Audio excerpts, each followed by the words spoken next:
Bonjour, c'est Catel Maître du site catel-maître.com. Aujourd'hui, toujours dans la série des élixirs floraux, je vais vous parler du millepertuis.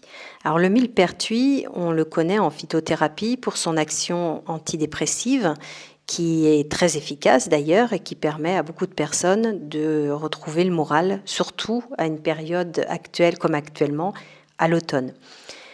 Mais le millepertuis en élixir floral, il va beaucoup plus loin que ça.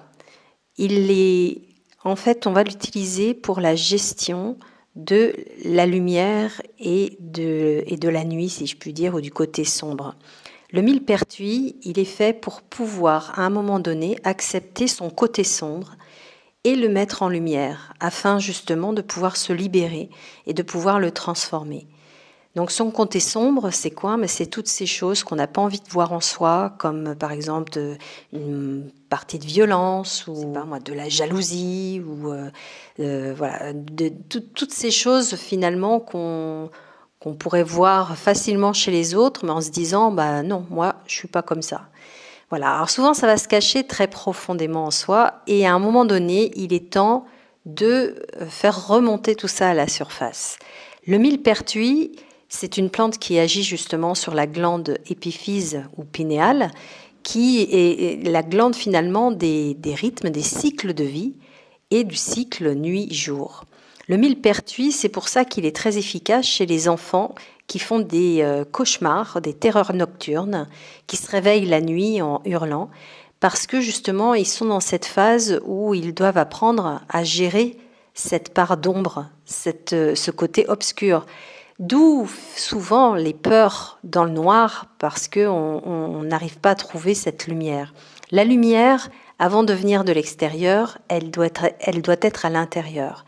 Et c'est vrai que beaucoup de personnes se ferment aujourd'hui à la lumière extérieure par peur, ce qui crée souvent des problèmes de santé, parce que la lumière est absolument essentielle pour une bonne croissance, pour une bonne assimilation de la vitamine D, pour une bonne assimilation aussi d'autres minéraux. La lumière est absolument nécessaire pour la silice, qui est quand même un composant absolument essentiel dans le corps. Et donc, tous les moyens qui permettent justement de rouvrir les portes et d'être dans l'acceptation de cette lumière, de sa propre lumière finalement, vont être bienvenus, comme par exemple le millepertuis. Alors le millepertuis, c'est vraiment se mettre dans la situation d'une personne qui, par exemple, va faire des allergies. Vous savez qu'on peut faire des allergies à la lumière, hein. Il y a des personnes qui sont allergiques au soleil. Ça en dit long, hein, sur cette lumière qui leur fait peur. Mais on peut être allergique à plein d'autres choses. L'allergie, finalement, c'est d'être dans le refus de. Eh bien, justement, cette lumière qui ne rentre pas, ça crée souvent après des phénomènes de détérioration de la muqueuse de l'intestin grêle au niveau digestif, au niveau assimilation, au niveau enzymatique. Et voilà, ça a des répercussions quand même assez importantes sur le corps physique, sachant que justement le millepertuis est aussi une fleur qui va agir sur l'organe foie. Donc le foie, c'est la confiance en soi.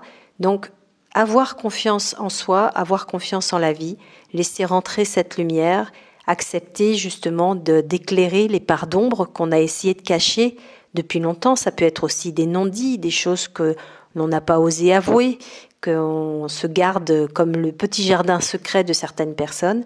Mais à un moment donné, il faut savoir aussi le montrer au grand jour. L'utilisation du millepertuis, c'est comme pour tous les autres élixirs floraux, 3 gouttes sous la langue, 4 à 5 fois par jour pour les adultes, 3 fois pour les enfants, et hors repas bien évidemment, en prenant bien soin d'agiter le flacon avant chaque utilisation, et vous utilisez tout le flacon. Et normalement, sur une cure qui dure de 3 semaines à 1 mois, eh bien, la plante vous a donné toutes les informations qu'elle pouvait vous donner. Et c'est pas la peine de réitérer, hein, c'est pas la peine de recommencer avec. Si le problème n'est pas réglé, c'est qu'il y a autre chose derrière, et donc il faudra retravailler sur cet autre aspect avec une autre plante.